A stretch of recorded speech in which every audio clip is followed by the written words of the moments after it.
Dios les bendiga. Bienvenidos una vez más a este canal, que es su canal que administra la Iglesia Apostólica Vida Integral. Dios les bendiga, les guarde, los prospere en todo. Estoy persuadido, y ojalá ustedes también estén persuadidos, que es la voluntad del Eterno nuestro desarrollo integral. Esto es, prosperar espiritualmente y materialmente. Él nos concederá la sabiduría para lograr esto mismo y nos concederá la sabiduría también para lograr la prosperidad espiritual. Esto es, en el conocimiento de Jesucristo, nuestro gran Dios y Salvador. Bien, vamos a tratar un tema hoy que lo sabemos, pero es preciso puntualizar en ciertos aspectos para tener aún más conciencia de esto que sabemos. Y lo que sabemos es que Dios nos ve. El título de hoy es Dios nos ve y nos conoce. Dios nos ve y nos conoce. Bendito el Señor Jesús. Bien, les habla como siempre su hermano y amigo Reyes Catalino Ramírez Peña, ministro de Jesucristo y santificado por Dios para anunciar la verdad revelada. Bendito el Señor Jesucristo. Bien, vamos a entrar en materia y lo haremos en el nombre glorioso de Jesucristo, que es el nombre sobre todo nombre, el nombre de Jesucristo. Bien, Dios nos ve y nos conoce.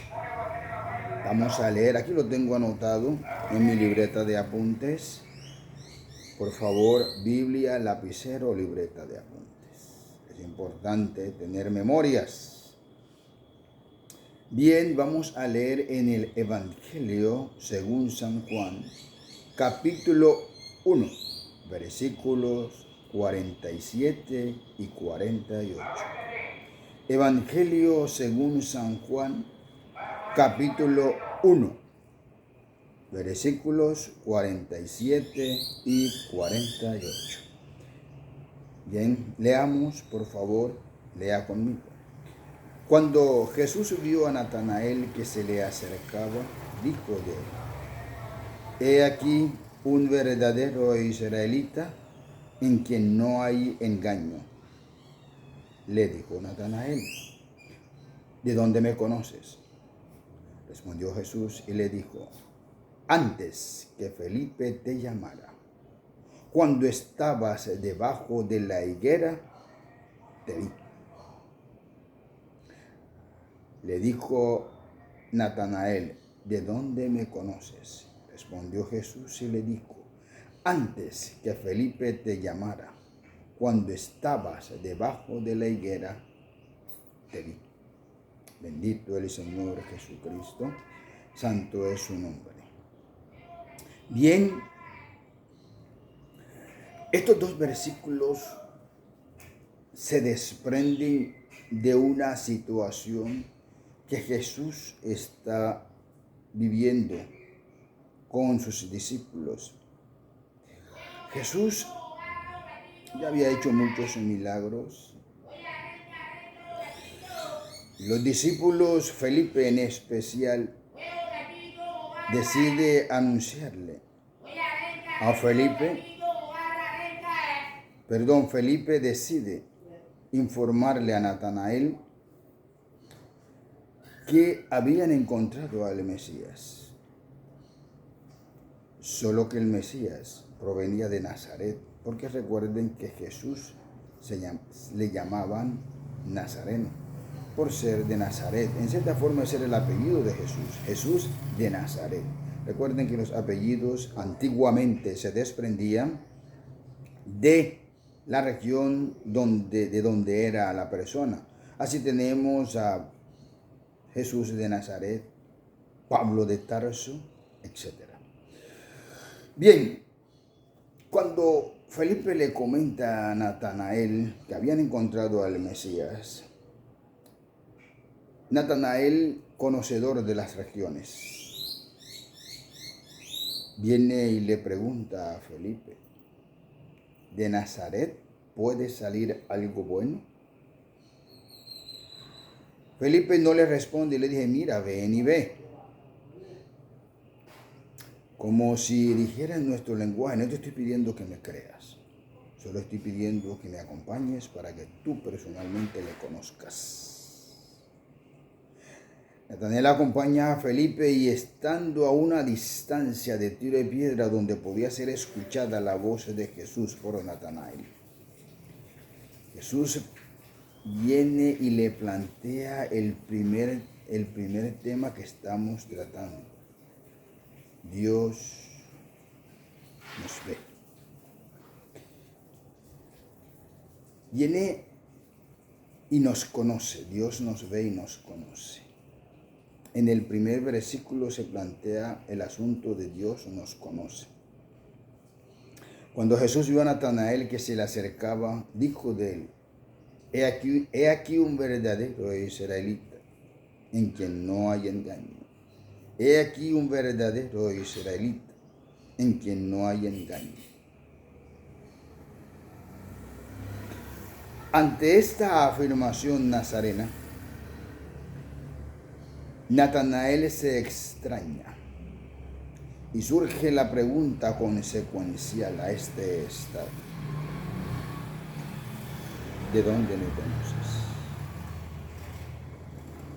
Porque hablar de una persona como tal, su modo de ser, su calidad moral, su calidad cívica, y en suma, de manera integral, todo lo que lee sus manifestaciones, su carácter, forma de ser, se requiere conocer a una persona a fondo. Y cuando Natanael escucha esta afirmación de Jesús, Jesús está denotando que le conoce, sin haberlo visto jamás. No sin haberlo visto jamás, sin haberlo tratado antes jamás. No lo había tratado, no se había relacionado, no era amigo de Natanael, no era vecino de Natanael, no era corregionario, que habitaba en la misma región, no. Corregionarios, no eran corregionarios, ¿no? Sin embargo, Jesús hace la afirmación que impactó a Natanael. Y surge el interrogante, ¿de dónde me conoces? Entonces, Jesús le manifiesta a Natanael que a pesar de no ser corregionario de él, que a pesar de no ser vecino de él, que a pesar de no haber tratado con él, que a pesar de no haber sido compañero de él, ya Jesús lo había visto. Y ojo, aquí ya no está hablando Jesús en su naturaleza humana, sino que está hablando Jesús, el Dios eterno y poderoso, el Dios que todo lo ve y todo lo sabe. Jesús le hace la revelación a Natanael a fin de persuadirlo de que Él es el Dios omnipotente. Entonces Jesús le dice, debajo de la higuera te vi. Antes que Felipe te llamara, cuando estabas debajo de la higuera te vi. Antes que Felipe te llamara, cuando estabas debajo de la higuera te vi. Bien, ¿por qué Jesús hace esta afirmación? Vamos a hablar de Natanael. Natanael era un hombre temeroso de Dios y apartado del mal. Natanael, a su vez, era un escudriñador de las Escrituras. Natanael tenía conocimiento de los escritos de los profetas. Natanael tenía conocimiento de los escritos de la ley. Natanael tenía conocimiento de las afirmaciones mosaicas. Natanael reposaba su confianza en lo que estaba escrito. Y la higuera era un lugar ideal para escudriñar de las escrituras. Era costumbre de los israelitas hacer estudios debajo de este arbusto frondoso, sombrío, que es la higuera, la cual, debido a su frondosidad y a su capacidad de dar sombra,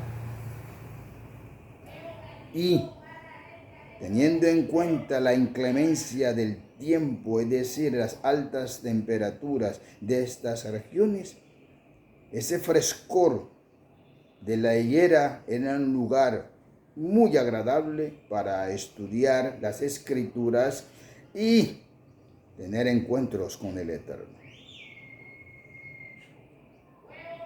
Natanael, antes de encontrarse con Jesús, por lo que está escrito, lo deduzco, y es que Natanael, al escudriñar las escrituras, también había hecho una oración, y una oración relativa a esto, una oración relativa al Mesías. Nosotros oramos y sabemos orar, y sabemos a quién oramos, y sabemos que la respuesta es cierta, verdadera, porque este ser es fidedigno, es decir, digno de confianza. Natanael tenía en su memoria, en sus registros memoriales, en su mente, lo que había hablado con el Eterno debajo de esa higuera, lo que le había pedido, lo que había escudriñado, lo que había estudiado. Así es que cuando Natanael se acerca al Mesías, y el Mesías, Jesús de Nazaret, le hace esta afirmación: no necesito otra cosa. Porque fíjese cómo Jesús le da la señal precisa e inequívoca de que Él es el Mesías, pero que también es el Rey de Israel. Ojo que este Rey de Israel está en mayúscula. Y el pueblo de Israel no conoce otro Rey de Reyes y Señor de Señores. Tengamos en cuenta esto. No conoce otro Rey de Reyes y Señor de Señores. El pueblo de Israel no es politeísta. El pueblo de Israel es monoteísta. Oye, Israel. Oye, Jehová tu Dios, Jehová uno es. Dios celoso y fuerte, que visita la maldad de los hombres hasta la cuarta generación. Así que Felipe no se confundió ni fue desacertado cuando invocó los dos estados, las dos calidades de Jesús. Le dijo: tú eres el Mesías, tú eres el Rey de Israel. Bendito el Señor Jesucristo. Tú eres el Mesías, tú eres el Dios de Israel. Porque Jesús estaba demostrándole a Natanael, dándole señales inequívocas de que tenía pleno conocimiento de él y que lo había visto antes de que sucediera el cuadro que estaban viviendo. Esto es, que él le declarara que lo había visto bajo de la higuera y que lo conocía. Al pronunciarse: he aquí un israelita en el cual no hay engaño. Ahora bien, Dios, el Eterno, en la manifestación de Jesucristo, lo hizo para poder hermanarse con los hombres, para poder identificarse con sus debilidades, para poder conocer a plenitud cuáles eran las debilidades y fortalezas del hombre.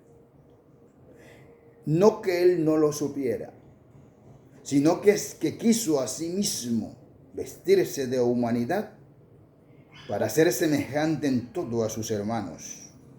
Esto es, estar en el estado de carne y sangre. Y en ese estado de carne y sangre, no que no tuviera certeza para poder socorrernos, sino que para que nosotros, al saber que Él tenía el conocimiento nuestro al manifestarse en carne y sangre, y que también conocía nuestras debilidades, para conocimiento nuestro, porque recuerde que toda la Escritura es inspirada por Dios y útil para enseñar, para instruir, para corregir. Esto es a fin de que el hombre de Dios sea perfecto, enteramente preparado para toda buena obra. Ahora, desde el ámbito del ver y del conocer, en este estado de humanidad, Dios se identifica plenamente con el hombre, y le aseguro que ya no en estado de Dios que conoce todas las cosas, sino que en ese estado de su humanidad puede socorrer a los hombres.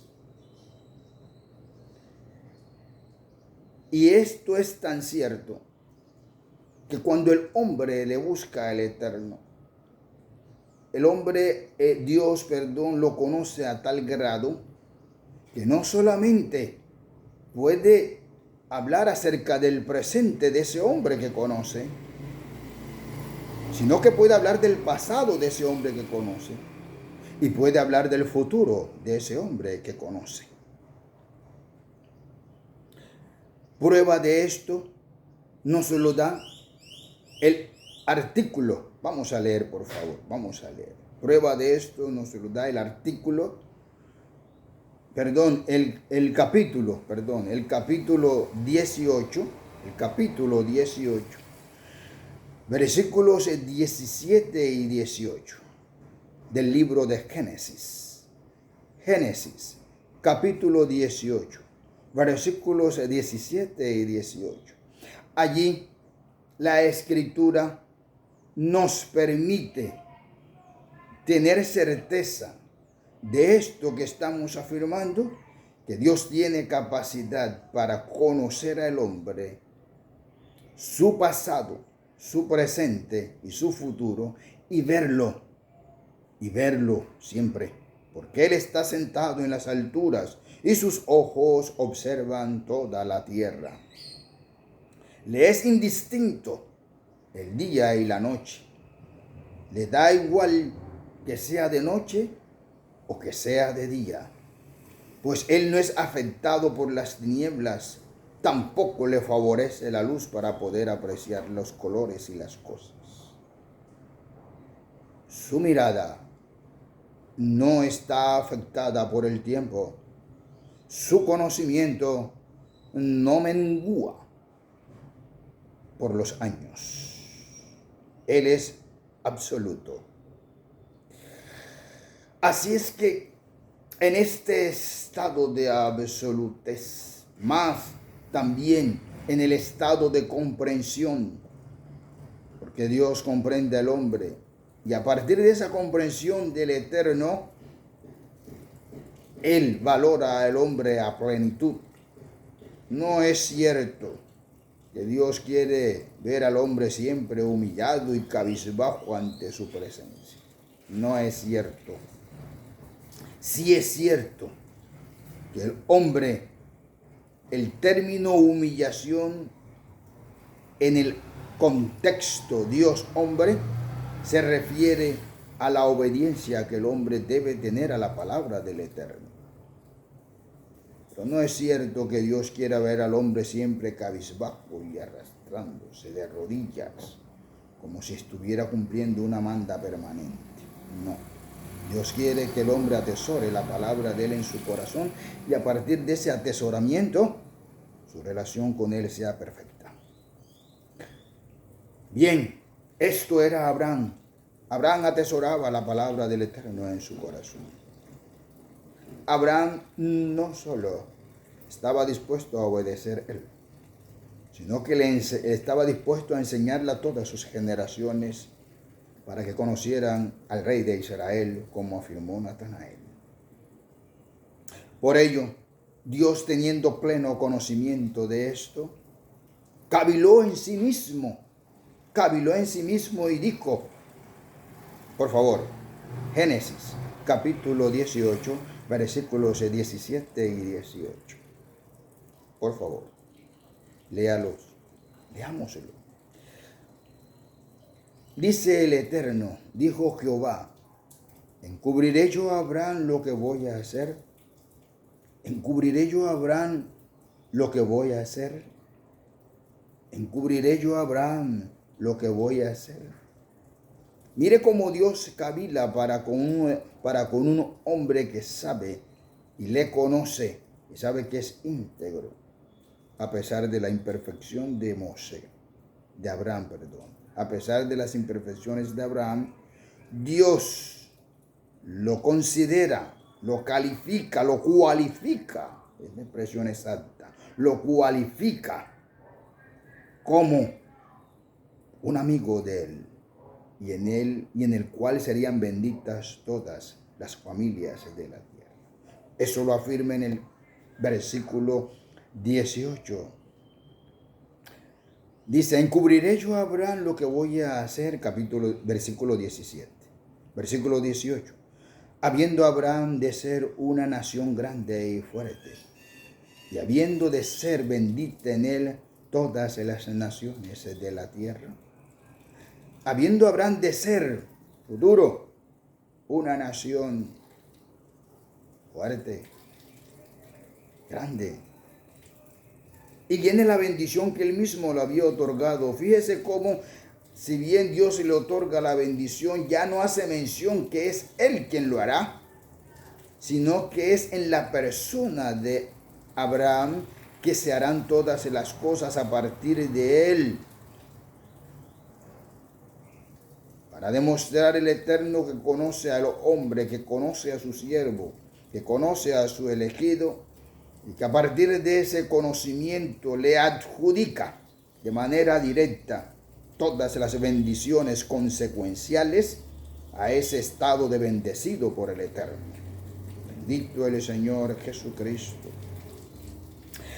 Así queda confirmado por este pasaje y por los anteriores que el Eterno no solo conoce al hombre, sino que conoce su pasado y su futuro. Que está dispuesto siempre a hacerle bien al hombre a partir de ese conocimiento que tiene del hombre. Y si el hombre, lógicamente, está dispuesto a atesorar su palabra en el corazón, porque Natanael atesoraba la palabra en el corazón. Abraham atesoraba la palabra en su corazón. Y no estoy diciendo que eran perfectos. Estoy diciendo que atesoraban la palabra en su corazón. Y atesorar la palabra en el corazón no es otra cosa que guardarla. Y guardar la palabra o tener disposición para guardar la palabra en su corazón es asegurarse la intervención del poder divino para poder ser transformado y actuar conforme a Cristo quiere, por el querer y el hacer que Él pone en nuestros corazones. Ahora bien, teniendo conocimiento de que Dios nos ve y que Dios nos conoce, y le digo esto no para generar o suscitar miedos en su actuar. Le digo esto es para que usted tenga plena conciencia que tiene un guardador 24 horas, que tiene un guardador que no escatima servirle a usted en horas extras, no lo escatima. Le sirve a usted en horas extras, fuera de las 24 horas, fuera del día, semana, mes, año, fuera de todo eso. Él está presente, porque Él es un eterno presente. El tic-tac del reloj no le afecta. Los calendarios no le afectan. Los días que pasan no le afectan. Él está sentado en la eternidad. La eternidad de su sitio, la eternidad de su casa, la eternidad emana de Él. Él es el ser eterno. No le afectan los espacios temporales. Es eterno. Y en esa eternidad entra en relación con el ser finito. Nosotros que somos finitos. Él es infinito. Entra en relación con el ser finito, el hombre, a fin de garantizarle al hombre su cuidado, a fin de garantizarle al hombre su bondad. Esto es, proporcionándole todo lo necesario para que el hombre esté bien integralmente. ¿Para dónde el Eterno afirma esto? ¿Dónde el Eterno afirma que nos conoce a plenitud y que despoquemos nuestro corazón de todo temor, porque aún los cabellos de nuestra cabeza están todos contados? Toma Jesús esta hipérbole, no que los cabellos en sí mismos, porque hay unos que son calvos, y son creyentes calvos, no tienen, son creyentes calvos. Pero Jesús toma esta hipérbole, hace esta analogía para plasmarla en un texto bíblico. Vamos a leerlo. Lucas, capítulo 12, versículo 7. Lucas, capítulo 12, versículo 7. Dice: es más, aún los cabellos de vuestra cabeza están todos contados.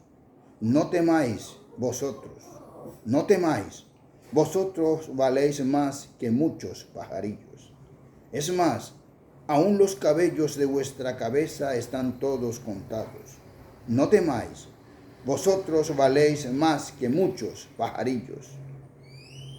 Así es que te puedo decir, descansa, reposa, relájate, vive, porque hay un Dios que te guarda. Vive, porque hay un Dios que te cuida. Confía, porque hay un Dios todopoderoso que puede hacer, guardar y proveer. Dios te bendiga. Los quiero mucho.